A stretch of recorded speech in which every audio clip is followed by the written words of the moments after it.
할렐루야. 오늘도 우리 앞뒤 좌우에 계신 분들과 사랑 고백 나누십시다. 사랑합니다. 축복합니다. 잘 오셨습니다. 할렐루야. 아멘. 아멘. 감사합니다. 이제 많이 익숙해지신 것 같아요. 처음에는 아주 이거 인사하는 것도 되게 뻘쭘히 하셨는데 이제는 많이 익숙해지신 것 같습니다. 주님 안에서 이 사랑의 교제가 계속해서 이어지시기를 축원합니다. 아멘. 오직 예수 그리스도의 은혜와 평강이 여러분의 일평생 동안 함께 하시기를 소망합니다. 아멘. 오늘이 이제 제가 마지막으로 설교를 하는 날인데 그날이 오네요. 너무 길었습니다, 사실. 사임 광고가 나가고 악수하기도 좀 그렇고 인사하기도 좀 그래서 사실 좀 피해 다녔는데 오늘은 제가 악수할게요. 오늘 마지막 날이니까 악수하고 그동안 제게 하고 싶은 욕이나 이런 나쁜 말이 있으면 하지 마시고 그냥 즐겁게 우리 마지막 인사하시고 그렇게 또 신앙생활 해나가십시다. 아멘. 아멘. 네, 감사합니다.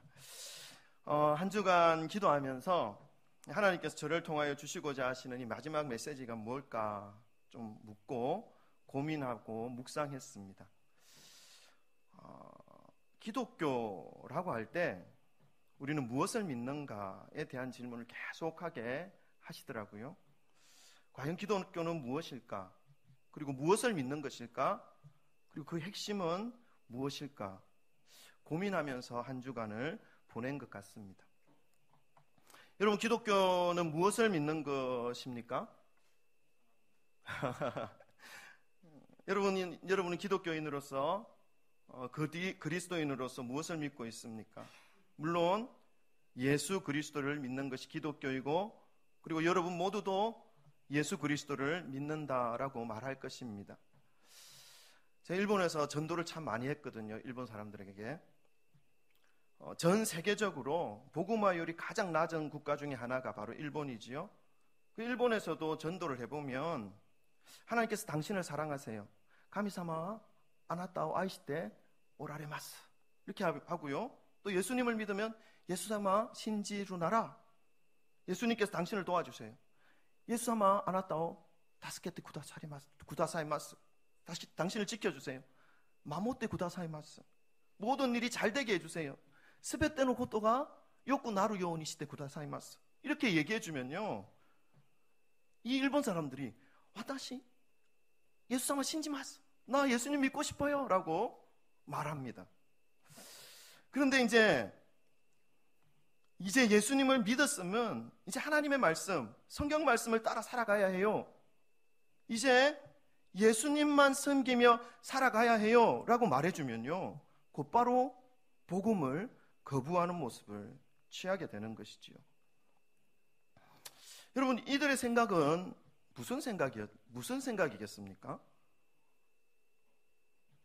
그렇지요. 복을 준다 하니까, 지켜준다 하니까 예수님도 믿고 자신도 믿고 또 자신들이 조상 대대로 섬겨왔던 그 우상단지도 믿겠다는 것입니다.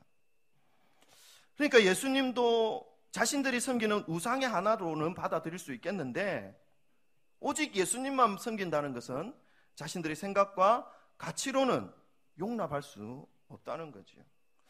웃기죠? 씁쓸하죠? 그런데 오늘날 우리 한국의 그리스도인들의 모습이 바로 이런 모습이 아닐까?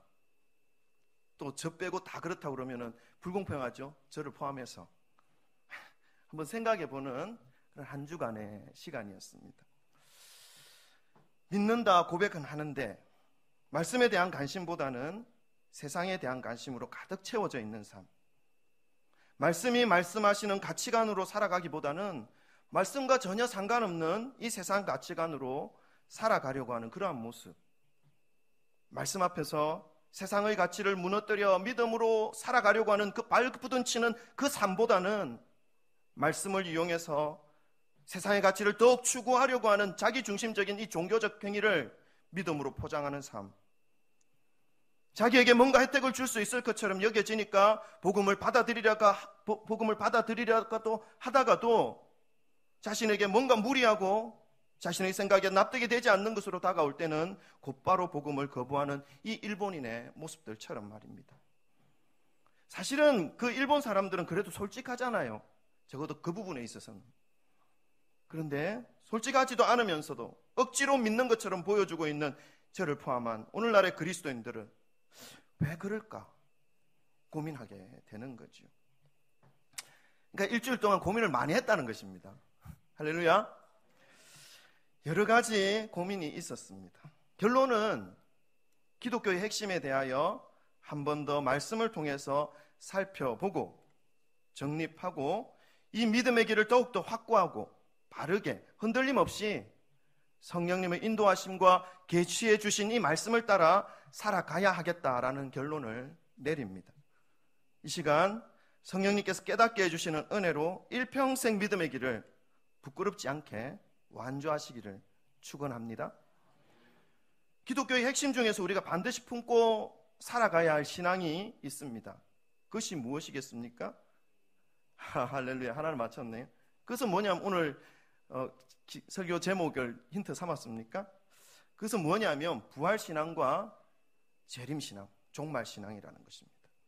기독교의 신앙의 내용이 이 부활과 종말, 재림 속에 다 포함되어 있다라고 말하여도 될 정도로 예수님을 믿는다 하는 이 그리스도인들이 품고 살아가야 할 가치관은 바로 부활과 재림입니다.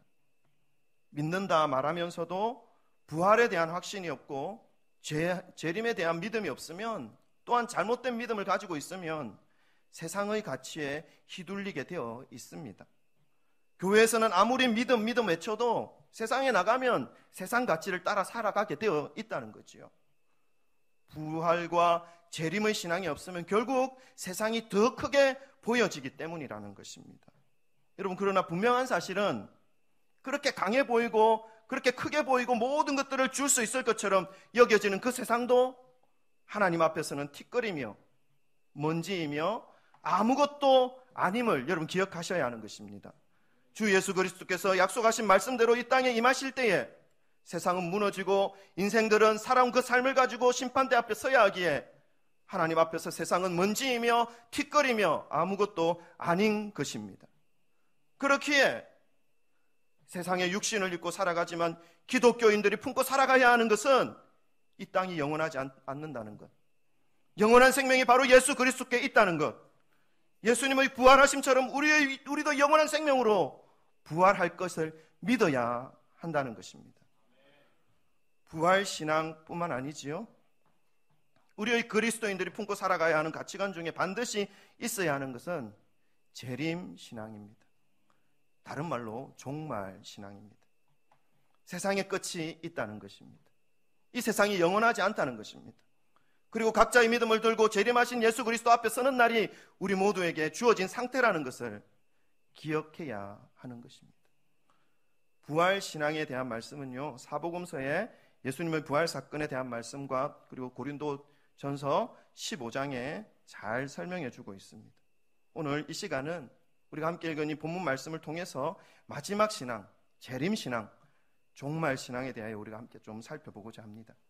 특별히 마태복음 24장 말씀은 제자들이 예수님께 이 땅의 마지막에 대하여 묻는 질문에 대해서 예수님께서 대답해 주신 말씀입니다. 24장 전체가 그렇습니다. 예수님을 믿는 제자로서 그리고 그리스도인으로서 이 말씀을 통해서 하나님 앞에서 서는 종말신앙, 재림신앙을 가슴에 품으시기를 부탁드립니다.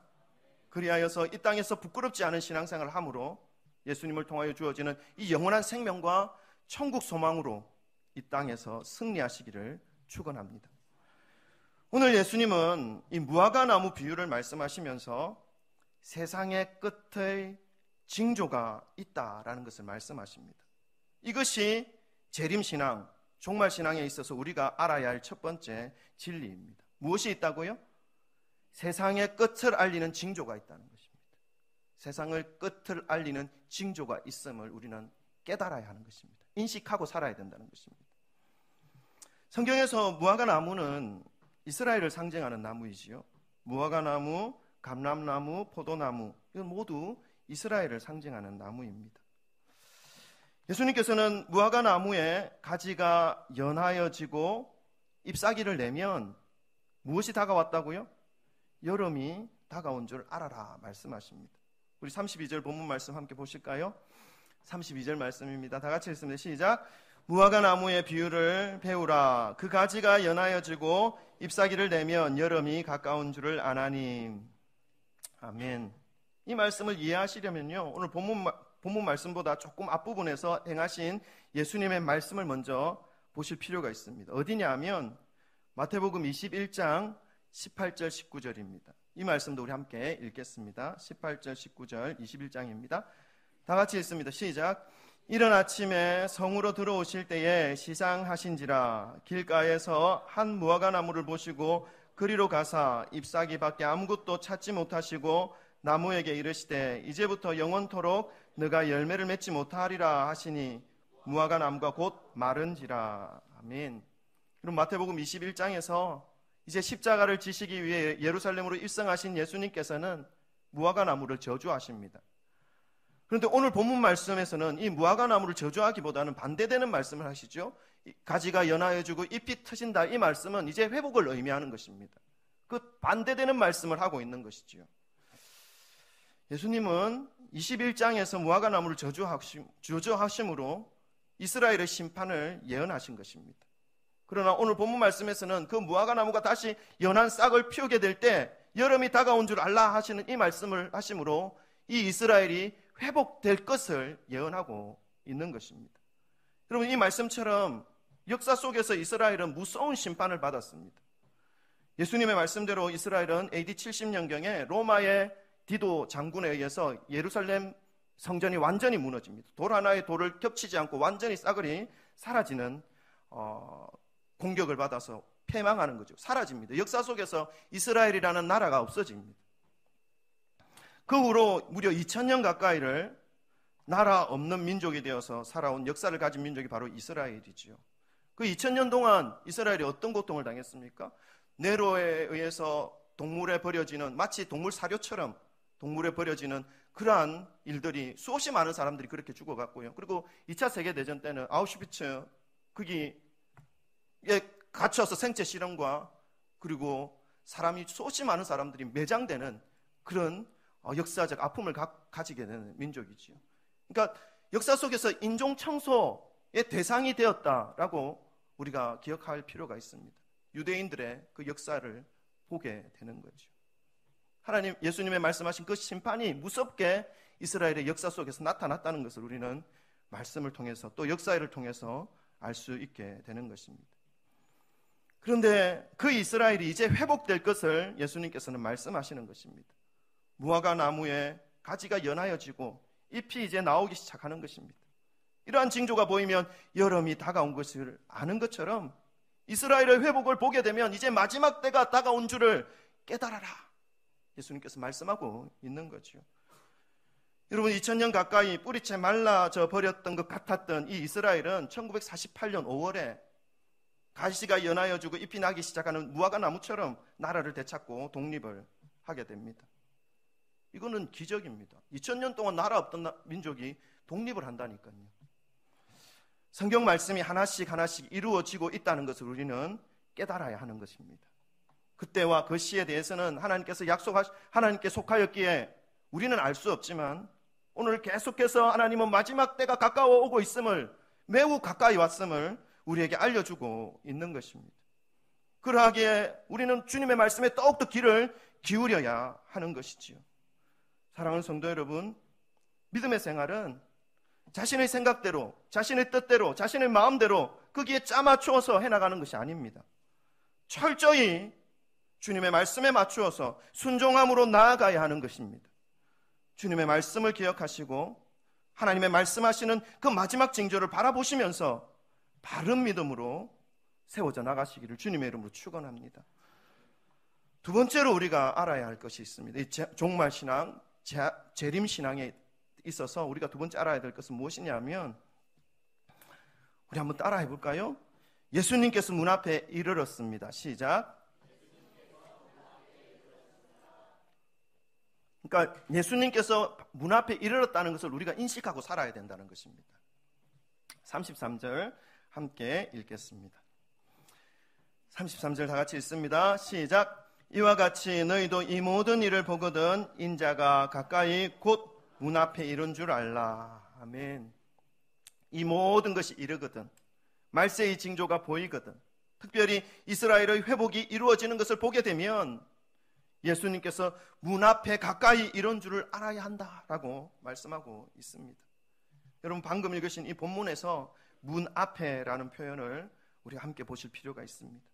그러니까 예수님의 이 재림이 임박한 정도가 아니라는 거죠. 바로 문 앞에 서 있다는 것입니다. 더 가깝다는 것입니다. 여기에 문이라고 표현되어 있는 이 단어는요, 헬라어 뒤라라는 단어를 사용했습니다. 그 의미는 현관, 출입구, 정문, 이런 의미가 담겨져 있습니다. 무슨 의미입니까? 마치 현관에 당도한 것처럼 주님의 재림이 바로 앞에 뚜렷하게 정문으로, 현관으로 당도했음을 말씀하고 있는 것이지요.